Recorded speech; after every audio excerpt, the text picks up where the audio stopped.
श्री सद्गुरुदेव महाराज की, श्री आनंद कंद भगवान की, आदि शक्ति जगत जननी श्री माता जी की, जगत जननी श्री माता जी की, सभी दिव्य महान विभूतियों की, सच्चे दरबार की। तो आज का जो शिव गीता का पाठ है शुरू करते हैं।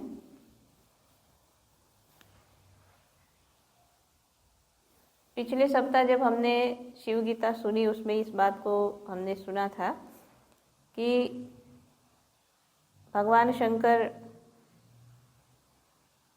जो आत्मरूप है, लिंग स्वरूप जिसको कहा, उसी के ऊपर अब जो है प्रकाश डाल रहे, उसी बात को समझा रहे हैं। तो स्वप्न में हम कुछ देखते हैं कि समझो हमको बहुत अच्छी गहरी नींद आई। अब जब गहरी नींद आई उस समय सारी इंद्रियां अपने काम से हट गई थी, आंखें बंद थी, कान सुन नहीं रहे थे, शरीर शिथिल था, मन भी शांत था।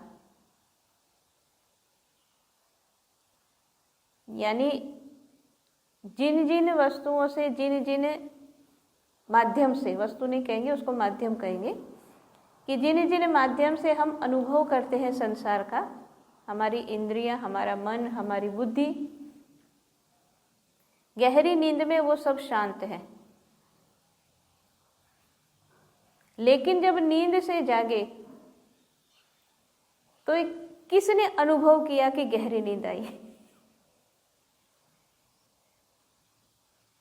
बाकी तो सब सोए पड़े थे, आंखें बंद थी, उसको नहीं पता गहरी नींद आई, कान सोया था, उसको नहीं पता गहरी नींद आई, मन सुप्त था, उसको नहीं पता गहरी नींद आई। तो कोई तो था जो जाग रहा था हमारे अंदर, जिसको पता था कि गहरी नींद आई, जो साक्षी सब बातों का, हमारी जागृत, स्वप्न, सुषुप्त तीनों अवस्था का जो साक्षी, वो है परब्रह्म परमात्मा, जो हमारे अंदर आत्मा के रूप में है। तो उसी के संदर्भ में और जो बातें हैं उसको हम आगे पढ़ते हैं कि घट पट आदि विषय, बुद्धि आदि इंद्रियां और स्वप्न समय के भोग देने वाले पदार्थ की समान सब सृष्टि अंतःकरण ने कल्पना करी है। जिस प्रकार एकला मनुष्य स्वप्न में अनेक मनुष्य देखता है, भोगों को भोगता है और संसार की सब रचना भिन्न भिन्न जानता है, यथार्थ में एक ही है, इसी प्रकार वास्तविक आत्मा है, परंतु अंतःकरण की कल्पना से यह जगत अनेक भाव से दिखता है। तो दृष्टांत दिया कि जैसे स्वप्न में, अब स्वप्न देखने वाला तो एक ही होता है ना, सब लोग साथ में मिलके तो स्वप्न नहीं देखते हैं, स्वप्न देखने वाला एक ही है। एक ही स्वप्न देखने वाले ने जब स्वप्न देखा, अब आंखें भी बंद है, शरीर भी लेटा है, और जब वो देख रहा है तो बहुत कुछ देखता है। जैसे लिखा कि एक मनुष्य ने स्वप्न में अनेक मनुष्यों को देखा। वो देखता है तो बहुत सारे मानव दिखते हैं उसको स्वप्न में, सिर्फ मानव की बात नहीं, बहुत कुछ उसको दिखता है ना। और स्वप्न में कितने भोग भी भोग लिए, है ना। भोग लिए मतलब इंद्रियों के बहुत सारे सुख हो सकता है स्वप्न में मिल जाए, है ना। चाहे स्वप्न में कुछ खा भी ले, चाहे स्वप्न में कुछ और चीज़ भी मिल जाए, लेकिन ये सारे भोग जो स्वप्न में हमने भोग लिए, तो स्वप्न में बहुत कुछ देखने पर भी जैसे देखने वाला एक ही है, उसी ने ये सारी रचना की जो स्वप्न रूपी इसी प्रकार से लिखा है कि यथार्थ में वास्तविक आत्मा है, एक ही है, और अंतःकरण की कल्पना से ये जगत अनेक भाव से दिखता है। अनेक भाव से दिखता है मतलब, अब जैसे अभी थोड़ी देर पहले हमने जिस बात को सुना कि द्वैत भाव खत्म होने पर सब के अंदर एक आत्मा का दर्शन होता है, तो ये बात तो समझ में आती है कि सबके अंदर एक आत्मा है। ये बात हम सुनते भी हैं, इस बात को हम जानते भी हैं, गुरु महाराज की असीम दया से इस बात का अनुभव भी होता है। लेकिन ये सब कुछ होने पर भी हम जानते हैं कि आत्मा सबकी एक है, लेकिन क्या फिर भी हम सबको एक रूप में देखते हैं? फिर भी एक रूप में नहीं देखते। क्या कहते हैं, ये अच्छा है तो ये अच्छा नहीं है, तो इसने ऐसा किया तो वो ऐसा है तो वो वैसा है। समझ में आ रही कि भेद फिर भी हम कर लेते हैं। कहीं ना कहीं ये जो भेद होते हैं ये हमारे भावनाओं से जुड़ करके होते हैं। किस तरह की भावनाओं से? तो जैसे कहा कि अंतःकरण की कल्पना और हमारी भावना, दो चीजें। अंतःकरण की कल्पना, अंतःकरण में क्या आता है? चतुष अंतःकरण में क्या आता है? मन, बुद्धि, चित्त और अहंकार। तो मन, बुद्धि, चित्त और अहंकार ये अंतःकरण है, और उसी की कल्पना से और उसके साथ जब हमारा भाव जुड़ता है तो हमारे अंदर ये भेद प्रकट होता है। आत्मा सबके अंदर एक है, लेकिन फिर भी मनुष्यों को हम अलग रूप में देखते हैं। एक मानव को दूसरे से अलग देखते हैं। एक को कहते हैं ये बहुत अच्छा है, और दूसरे के लिए कहते हैं ये बहुत खराब है। तो यह अच्छा है या खराब है, किसने कहा और किसके लिए कहा? आत्मा ने तो नहीं कहा, और उसकी आत्मा के लिए नहीं कहा। किसने कहा? अंतःकरण ने कहा, मन ने कहा, बुद्धि ने कहा, हमारे अहंकार ने कहा कि ये आदमी खराब है। और जिस तरह से स्वप्न में बहुत सारी बातें देखी, लेकिन फिर बाद में क्या आया? ये तो स्वप्न था। तो इसी तरह से हमारे अंतःकरण के माध्यम से मन, बुद्धि, अहंकार, चित्त के साथ हमारे अलग अलग भाव जुड़ करके हमको कुछ अच्छा, कुछ बुरा, कुछ ऐसा, कुछ वैसा दिखता है। लेकिन वास्तव में जब देखा जाए आखिर में, तो समझ में ये आता है कि ये तो हमारे विचार थे।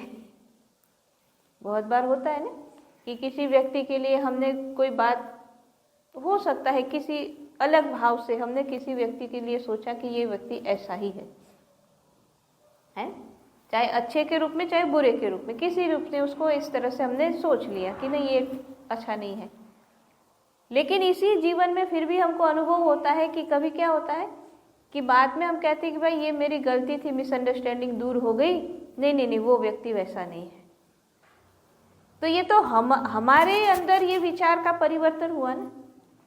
वो तो जैसा था, है ना, वो पहले भी वैसा ही था। जब हम उसको खराब कह रहे थे तब भी वो वैसा ही था। आज हम उसको अच्छा कह रहे तब भी वो तो ऐसा ही है। तो ये जो भेद, जो ये सारी बातें कहाँ से आती है? और इन्हीं बातों के ऊपर तो सारे संसार में सब कुछ हम देखते, अनुभव करते हैं, जिसको हम माया कहते हैं, कि जिसमें हम उलझने की बात करते हैं कि माया फंसाती है, इसमें उलझ गए, ये वो सारी बातें जो हम कह रहे हैं। लेकिन वो आई कहाँ से? हमारे अंतःकरण से आई, हमारे मन से, हमारी बुद्धि से, हमारे अंदर की भावनाओं से, उसी से ये बात आई। तो इसीलिए जो कहते हैं कि जैसे स्वप्न में बहुत कुछ देखा लेकिन पता लगा कि यह स्वप्न था, ऐसे ही संसार में हम जहाँ भी जो भी हम देखते हैं, अनुभव करते हैं, किसी के लिए कुछ बोलते हैं, कुछ कहते हैं, या जो भी बातें हैं, वास्तव में ये हमारे अंतःकरण का स्वप्न है। लेकिन जैसे जागृत हो गए, आँख खुली, तो जो हम है वो है। इसी तरह से ये अंतःकरण की सारी कल्पनाएं खत्म होने पर कौन बचता है? आत्मा। इसीलिए कहा कि वास्तविक जो है वो है आत्मा है, सत्य है वो है आत्मा, बाकी सब कल्पनाएं हैं, बाकी सब हमारी कहानियां हैं, हमारे अंदर बनाई गई कहानियां हैं, चाहे वो रिश्ते की बात हो, चाहे किसी भी रूप में हम समझें। तो इसीलिए कहा आगे के श्लोक में कि इन सब को देखने वाला स्वयं ज्योति आत्मा साक्षी रूप से सब में वर्तमान है। कि हमने जो जो भी अनुभव किया, जो अभी हम जो बात सुन रहे हैं, कि हमने चाहे किसी भी तरह की कोई भी कल्पना करी, कोई किसी के लिए अच्छा बुरा ये वो जो भी हमने अनुभव किया, जो भी बोला, लेकिन जैसे अभी हमने सुना कि निद्रा अवस्था में अच्छी नींद आई, वो किसने देखा, किसने अनुभव किया, किसको याद रहा, है ना। हम कहते हैं याद रखने की, जो अगर किसी को पूछे तो याद कैसे रहता है, तो हम कहते हैं यहाँ याद रहता है ना। स्मृति हम सोचते हैं यहाँ का सब्जेक्ट है। और इसलिए अगर किसी के बच्चे को जो है पढ़ाई कर रहा है, उसको याद नहीं रहता है, तो तुरंत डॉक्टर के पास जाते, इसको कोई ब्रेन टॉनिक दे दो, इसको कुछ दिमाग नहीं चल रहा है, इसको कुछ याद नहीं रहता है। तो बात तो ठीक है कि हम तो डॉक्टर के पास जाते हैं, ब्रेन टॉनिक लेते हैं, फिर कोई भी दवाई मिलती है उसको खाते हैं, फिर कहते हैं भाई अब बच्चा ठीक हो जाएगा या हो गया है। तो इसको भी हम कह सकते हैं कि ये भी एक तरह की कल्पना है कि ब्रेन याद रखता है। वास्तव में याद कौन रखता है? हमारा आत्मा तत्व है। कि एक समय आता है कि ब्रेन भी आराम कर रहा है रात्रि में, फिर भी किसी ने याद रखा, वो तो ब्रेन ने याद नहीं किया ना, है। तो इसीलिए जो बात यहाँ कही कि साक्षी रूप में, साक्षी का मतलब विटनेस, कि जो भी हो रहा है उन सब को विटनेस करने वाला हमारा आत्मा है। और इसीलिए आत्मा के अंदर जो भी जो है, हालांकि आत्मा के अंदर नहीं कहेंगे, लेकिन आत्मा के साथ जो भी हमने जीवन में अनुभव किए, जिसका चिंतन किया, जो भी है, वो इसीलिए कहते कि वहाँ रिकॉर्ड हो जाता है। और फिर वही जो है जब इस शरीर को छोड़ करके दूसरे शरीर में जाता है, तब भी वो रिकॉर्ड उसके साथ है, इसलिए सब कुछ उसको पता है। लेकिन बात वही है कि वहाँ जाने पर सब कुछ पता है, लेकिन क्योंकि वो साक्षी रूप में रहता है, कुछ बोलता नहीं है, इसलिए उस जन्म में फिर उस समय का अंतःकरण कुछ और काम करेगा, तो वो ये नहीं कहेगा कि ये ठीक है कि नहीं है, वो देखता रहेगा, साक्षी भाव।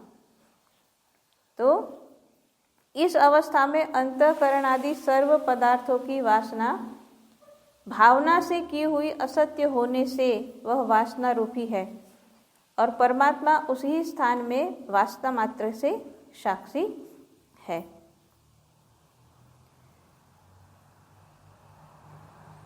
जो बात अभी हम समझ रहे उसी को और अलग रूप में कहा है कि अंतःकरण आदि जो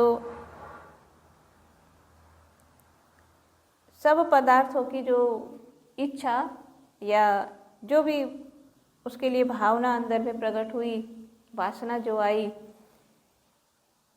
वास्तव में तो देखा जाए तो भगवान ये कहते हैं कि ये असत्य ही है। असत्य है क्यों? क्योंकि उसका जो मूल है या उसका जो बेस है वो असत्य है। तो असत्य की जमीन पर जो बिल्डिंग बनाई जाएगी वो भी असत्य ही होगी, वो परमानेंट हो सकती नहीं है। तो इसी तरह से यहाँ ये बात बताई है कि अंतःकरण के माध्यम से जो जो इच्छाएं की गई, जो जो वासनाएं हुई, या जो जो भी भावना हमारे अंदर प्रकट हुई, वो सब कुछ क्योंकि अंतःकरण के आधार से हुआ, और अंतःकरण अपने आप में परमानेंट नहीं है, इसलिए ये भी परमानेंट नहीं है। जिस प्रकार जागृत अवस्था में कर्ता, कर्म, क्रिया इत्यादि संपूर्ण कारणों से युक्त व्यवहार चलता है, इसी प्रकार पूर्व जन्म के किए कर्मों की प्रेरणा से वासना रूप प्रपंच है, परंतु जागृत अवस्था में प्रपंच का व्यवहार समर्थ होता है और स्वप्न अवस्था में कल्पित है, यही इसमें भेद है।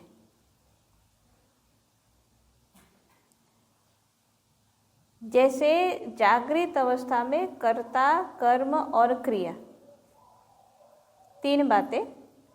कर्ता यानी करने वाला, कर्म यानी जो किया जाता है, तो कर्म और क्रिया। क्रिया को हम कहते हैं कि क्रिया जो है वो हमेशा वर्तमान में होती है? जैसे अभी मैं बोल रही हूँ, ये मेरी क्रिया है, आप सुन रहे हो, ये आपकी सुनने की क्रिया है। लेकिन ये जो मैंने बोला, ये कर्म के रूप में मेरे रिकॉर्ड हो गया कि मैंने ऐसा बोला, वो कर्म है। आप अभी सुन रहे हो, लेकिन वो कर्म के रूप में आपके उसमें रिकॉर्ड हो गया कि आपने ऐसा सुना। उस समय ये नहीं कहेंगे कि आपकी क्रिया है। क्रिया सिर्फ अभी जो कर रहे हैं प्रेजेंस में, वो क्रिया होती है, और बाद में जो उसको बताया जाता है वो कर्म के रूप में बताया जाता है। इसलिए यहाँ दोनों को बताया है कि कर्ता, कर्म और क्रिया, ये तीनों जिस तरह से काम करते हैं, क्योंकि बिना कर्ता के क्रिया नहीं होती, बिना क्रिया के कर्म नहीं होते।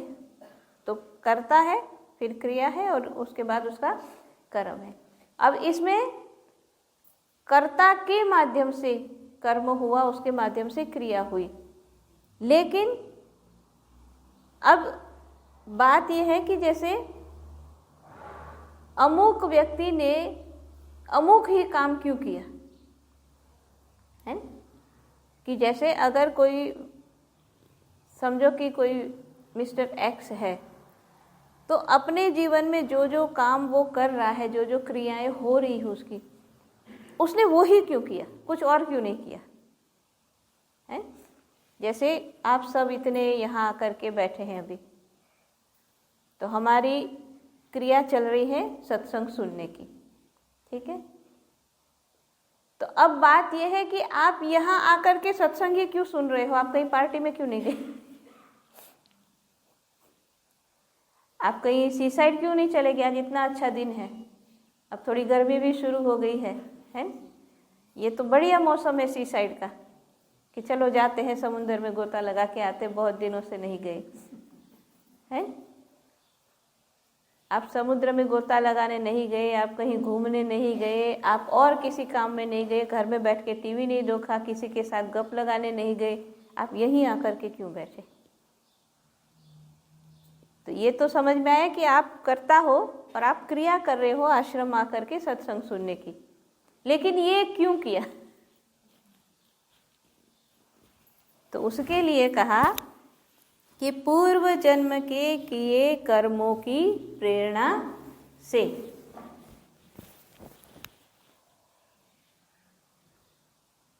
पूर्व जन्म में किए हुए कर्म की, वहां क्योंकि पिछली बात हुई ना, रिकॉर्ड की बात आई ना, इसलिए वहां कर्म कहा गया कि पूर्व जन्म के कर्मों के कारण, उसकी प्रेरणा से अभी ये क्रिया हम कर रहे हैं। और यहाँ ये बात समझ में आती है जो बहुत बार बताई जाती है, हालांकि ये अलग अलग रूप में बहुत बार हम सुने, लेकिन ये एक कह सकते हैं गहराई में या एक टू द पॉइंट के रूप में, जैसे भगवान शंकर ने बताया, ऐसा इतनी सटीक रूप में कभी नहीं सुना है, कहीं नहीं सुना हमने पहले। कि हालांकि कहते हैं कि भाई कई जन्मों से भक्ति कर रहे हैं और इसीलिए आज यहाँ आकर के बैठे हैं, भजन भी गाते हैं कि जो है गुरु महाराज के साथ हमारा जन्म जन्म का रिश्ता है, कितनी अलग अलग रूप में हम बातों को सुनते हैं, भजन के रूप में या तो किसी न किसी रूप में इन बातों को हम बहुत बार सुन चुके हैं। कि कोई ऐसा नहीं है कि हम पहली बार जो है गुरु महाराज से जुड़े या पहली बार भक्ति की राह में चले। तो अगर हम यहाँ आकर के जो है जिस भावना से, जिस लगन से गुरु दरबार में जुड़ करके गुरु महाराज के चरणों से प्रेम करते हुए हम अपने जो है इस कर्म को जमा कर रहे हैं, इस क्रिया को कर रहे हैं, तो उसके लिए प्रेरणा हमारे पिछले जन्म की है। इसका दोनों रूप में अर्थ होता है कि हो सकता है कि पिछले जन्म में भी हम यही थे, तो जितनी पुरानी पहचान होती उतनी गहरी पहचान होती है ना। तो हो सकता है कि हम पिछले कई जन्मों से गुरु महाराज जी के चरणों में जुड़े हैं, इसलिए अभी चाहे हम कहीं के भी रहने वाले हो लेकिन फिर भी गुरु महाराज से हम जुड़े हैं और उतना ही उनके चरणों में प्रेम है, लगाव है। और इसीलिए इस समय हम कहीं घूमने न जा कर के बहुत जो है प्रेमी लोगों का, सबका, बहुत सारे प्रेमी लोगों का ये पक्का नियम होता है कि दूसरे काम आगे पीछे इधर उधर कर सकते हैं, लेकिन संडे का ये टाइम सब फ्री रखते हैं। क्योंकि कितने प्रेमी हर संडे जो आते ही हैं बहुत सारे, तो यही कहते हैं, ऐसा नहीं है उनको भी शादी में जाना होता है। वो कहते हैं कि हम एक दिन, क्योंकि शादी तो फ्राइडे सैटरडे संडे 3 दिन काम चलता है ना, कि हल्दी भी हुई तो गीत गवाई भी हुई तो फिर शादी होती। तो बहुत सारे तो प्रेमी यही करते हैं कि हल्दी में जाके मुंह दिखा के आ जाएंगे कि हम आए थे, बस हाजिरी लगाने के लिए कि भाई उनके यहाँ गए, उनको बस हाँ हम जा कर के आए। संडे का दिन हम किसी को देते नहीं है। बहुत सारे प्रेमी ये कहते हैं हम संडे का दिन किसी को नहीं देते। तो जितने पुराने हम गुरु महाराज जी से जुड़े होंगे, जितना हमारा लगाव, जितना बंधन हमारा दृढ़ होगा, उतना ज़्यादा हम यहीं पर चिपकेंगे।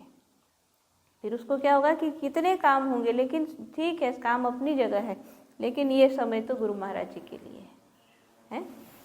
तो क्यों किया ऐसा? क्योंकि पहले कई जन्मों से इस काम को कर रहे हैं और इसलिए अब तो इनके अलावा कहीं और मन जाता नहीं है। फिर एक तो ये होता है और दूसरा ये होता है कि ये भी पॉसिबिलिटी है कि पिछले जन्म में हम वर्ड ढूंढ रहे थे कि हमको भी कुछ मिले सही रास्ता सत्य की खोज में, है। और जितनी और ज़्यादा इसके बारे में जो है जिज्ञासा थी, बहुत ज़्यादा तलब थी इस चीज़ों की, और जब मिलता है तो जैसे होता है ना कि बहुत सारे लोगों को, अब बहुत सारे लोगों का हम सब का अनुभव होता है नहीं, कि जब बहुत ज़ोर से प्यास लगी हो, है, बहुत ज़ोर से प्यास लगी थी और आपको पानी मिला, तो आप सिप सिप करके पीते हो धीरे धीरे चाय की तरह। भाई एक घूंट लिया फिर रख दिया, फिर दूसरा घूंट लिया फिर रख दिया क्या होता है? टोकने वाले टोकते रहेंगे, धीरे पियो धीरे पियो धीरे पियो, लेकिन फिर भी पूरा ग्लास एक तो अंदर आराम फटाफट खटाखट चला जाएगा, फिर बाद में दूसरे ग्लास के लिए थोड़ा धीरे से पी सकते हैं। जितनी जोर की प्यास होगी उतना फटाफट हम पानी, और जितनी तेज भूख लगी होगी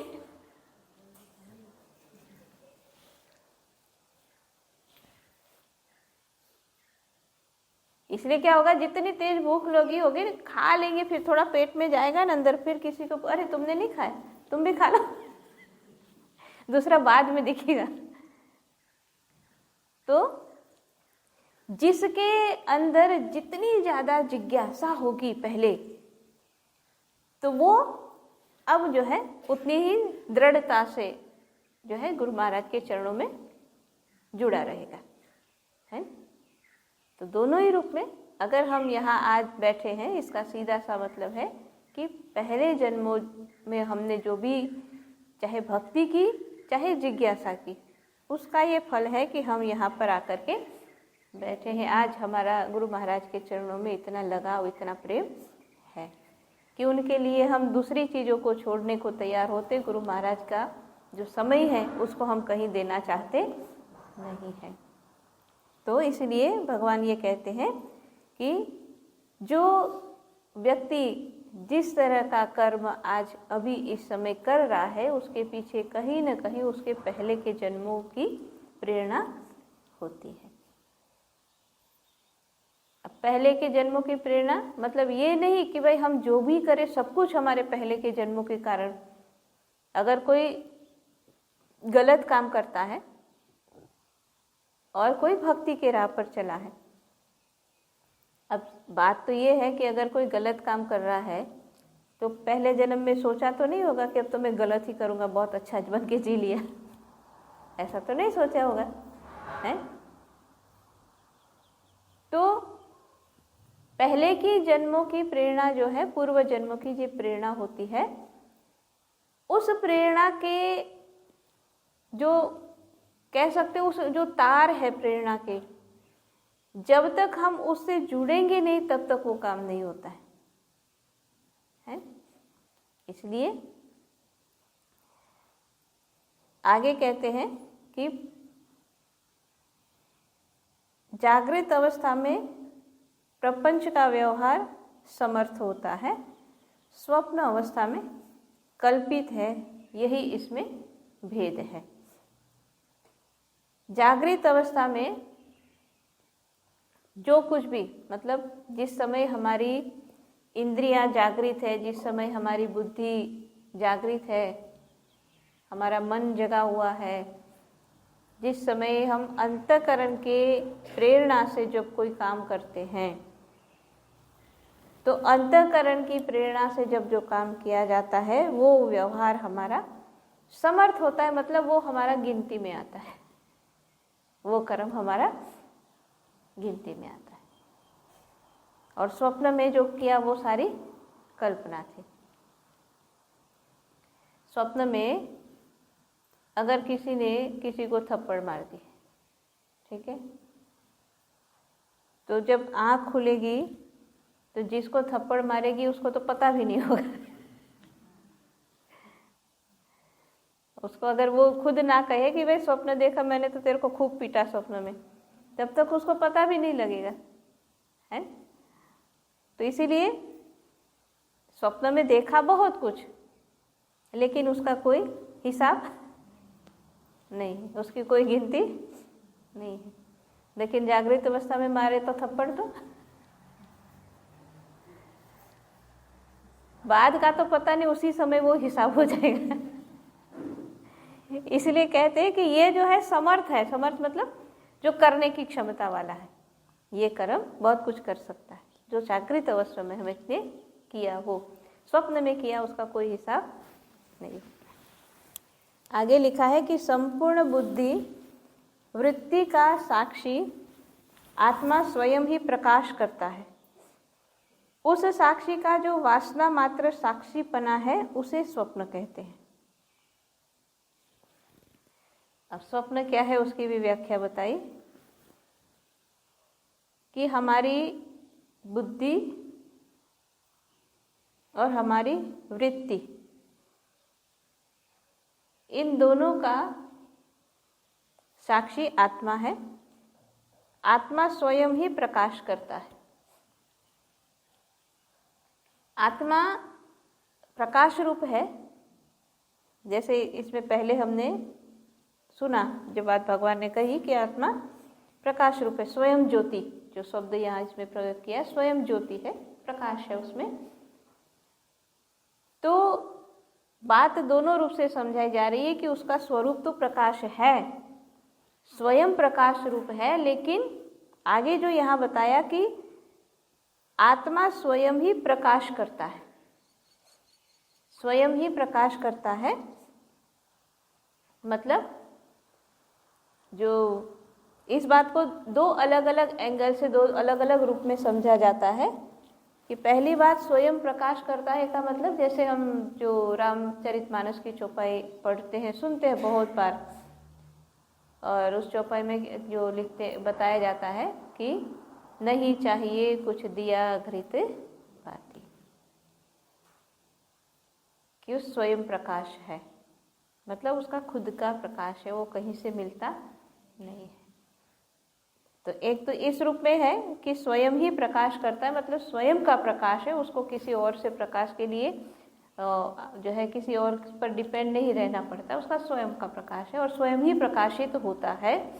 एक ये भी अर्थ इसका होता है। दूसरा ये होता है कि जब स्वयं मतलब स्वयं ही प्रकाश करता है तो इसका ये भी अर्थ होता है कि जो आगे हमको बताया कि जो हमारी बुद्धि है, हमारी वृत्ति है, हमारा जो अंतःकरण है, इंद्रिया, मन इत्यादि जो भी है, अब ये सब कुछ जो कुछ भी कर रहे हैं, है ना, तो उनको प्रकाश देने वाला आत्मा है। इस रूप में भी इसको समझ सकते हैं कि मन को प्रकाश देने वाला, बुद्धि को प्रकाश देने वाला, क्योंकि अगर बुद्धि में प्रकाश नहीं है तो बुद्धि काम नहीं करेगी, है। और इसी तरह से मन को प्रकाश नहीं मिलेगा तो मन काम नहीं करेगा, इंद्रियों को प्रकाश नहीं मिलेगा वो काम नहीं करेगी। मतलब सबको शक्ति देने वाला आत्मा है। तो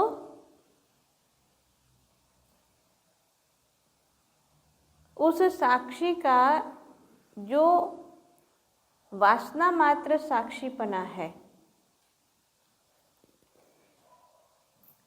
साक्षी मतलब हमारी आत्मा, तो हमारी जो आत्मा है जो सबकी साक्षी है, हमारे अंदर के बाहर के सारे क्रियाकलापों का जो साक्षी है। और क्योंकि स्वप्न को इसके साथ जोड़ करके क्यों बताया जाता है, क्योंकि स्वप्न जिस समय हम देख रहे होते हैं उस समय शरीर, इंद्रियां, बुद्धि ये सब कुछ निष्क्रिय है ना, सब कुछ निष्क्रिय है। बुद्धि उस समय नहीं जागी है, वो निष्क्रिय है। अहंकार नहीं जागा है, वो भी सोया है, सब कुछ निष्क्रिय है। तो स्वप्न किसने देखा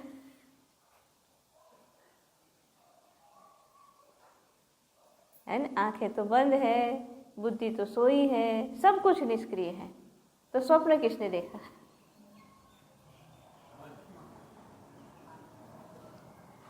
तो इसीलिए यहाँ बताया जाता है कि जो हमारा आत्म तत्व है, जो हमारा आत्मा है, उस आत्मा के साक्षीपन जो बात कही गई है, तो उसके साथ एक शब्द जोड़ गया, वासना। वासना क्यों जोड़ दिया गया? क्योंकि स्वप्न जो है, अक्सर जो भी स्वप्न देखा जाता है, उन स्वप्न में हम क्या आते हैं, अगर हम अपने खुद के स्वप्नों को अक्सर देखें, याद करें, उसमें क्या होता है कि या तो दिन भर में कही हुई जो किया हुआ है उसी बात को हम देखते हैं, या तो जो कुछ करने की इच्छा थी लेकिन पूरी नहीं हुई तो वो स्वप्न में देखते हैं, है ना। दो तरह की बातें होती है, या तो जो किया उसका देखते हैं, या जो करना चाहते थे लेकिन नहीं कर पाए वो स्वप्न में देखते हैं, है ना। तो दोनों ही रूप में देखे तो जो करना चाहते थे, जो पाना चाहते थे लेकिन नहीं कर पाए तो स्वप्न देखा, इसका मतलब कि जो इच्छा थी वो अंदर दबी थी। तो अंदर जो दबी हुई इच्छा थी, जैसे कि जो समझो कि एक कपबोर्ड है, ठीक है, और जब हम कुछ चीज उसमें ढूंढते हैं तो क्या करेंगे, चाहे टॉर्च से या किसी चीज से हम प्रकाश डालेंगे उसके ऊपर, है। तो उसको डालने से क्या होगा कि जो चीज हम ढूंढ रहे थे चाहे कहीं कोने में पड़ी होगी लेकिन वो दिख जाएगी। तो चीज तो वहां थी लेकिन दिखी क्यों? क्योंकि उस पर हमने प्रकाश डाला। वैसे ही इच्छा हमारे अंदर दबी पड़ी थी, दबी हुई थी कहीं, है न? लेकिन जब आत्मा का प्रकाश उस पर गया तो वो प्रकट होकर के दिख गई। तो हमारी जो दबी हुई इच्छाएं हैं उसको आत्मा का प्रकाश उसकी तरफ जब मतलब हालांकि प्रकाश तो सभी जगह होता है, लेकिन कह सकते हैं कि वो इच्छा जो आत्म प्रकाश के सामने आई तो वो बड़े रूप में प्रकट होकर के हमको दिख जाती है, और वही हमारा स्वप्न है। मतलब स्वप्न मतलब हमारे अंदर की, अब बहुत सारे स्वप्न ऐसे होते हैं हम सोचते भाई ऐसा तो हमने कभी नहीं सोचा, ये कैसा स्वप्न में दिख गया है। लेकिन अब जैसे अभी इसके पहले वाले श्लोक में ही हमने सुना कि भाई जब पूर्व जन्म को इस जन्म के साथ जोड़ के बताया जा रहा है तो हो सकता है कि कोई इच्छा पूर्व जन्म की दबी पड़ी होगी कहीं, तो उसको फिर इस जन्म में स्वप्न के रूप में प्रकाशित कर दिया। तो स्वप्न को इसी रूप में बताया है कि हमारे अंदर की जो वासनाएं जो थी जो प्रकट हुई वो हमारा स्वप्न है।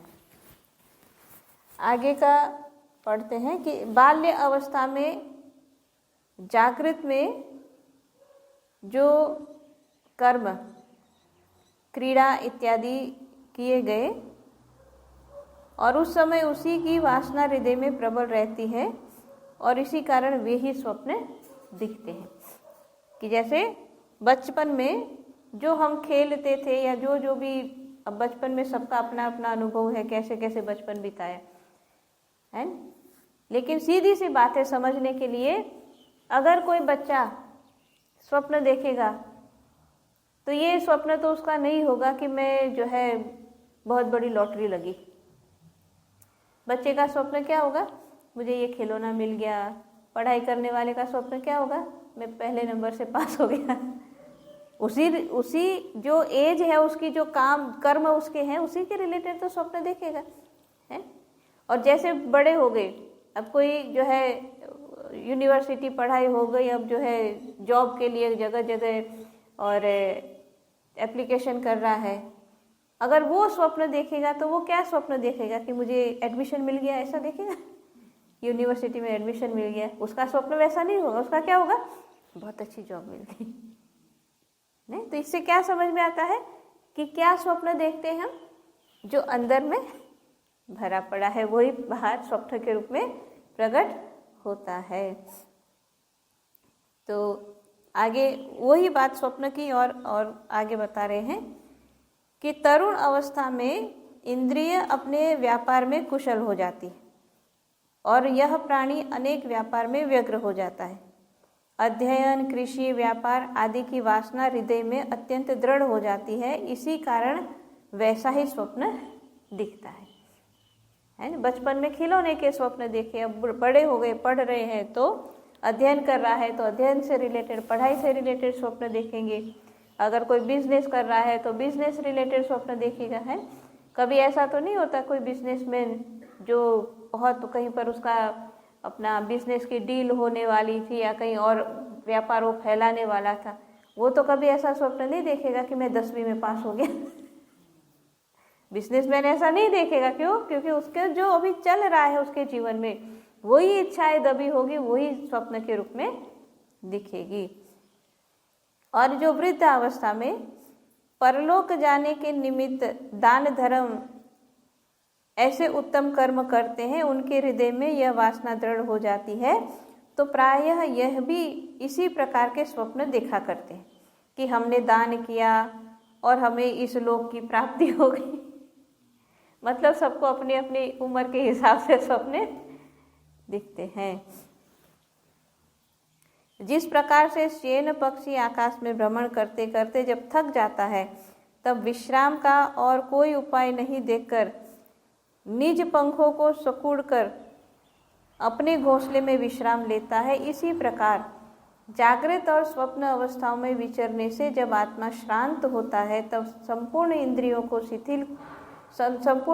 के शिथिल होने से सब साधनों को लय कर देता है, अर्थात संपूर्ण इंद्रियों के व्यापार को समाप्त कर निद्रित हो जाता है। जैसे दृष्टांत दिया कि पक्षी जब खूब उड़ रहा है आकाश में, थक गया तो क्या करेगा, अपने घोंसले में आकर के अपने पंखों को समेट करके आराम से बैठ जाएगा। इसी तरह से जो हमने भी दिन भर बहुत सारे कर्म किए हैं, तो इसलिए कहते हैं कि फिर आत्मा क्या करता है कि सारी इंद्रियों को शिथिल करके, भाई सब बहुत हो गया, अभी सारी इंद्रियां शिथिल कर दी और सब कुछ अपने अंदर लय करके शांत कर देता है, इसी को निद्रा कहा जाता है। इंद्रियां शिथिल हो गई, मन शांत हो गया और सब एक दूसरे में लय हो गया।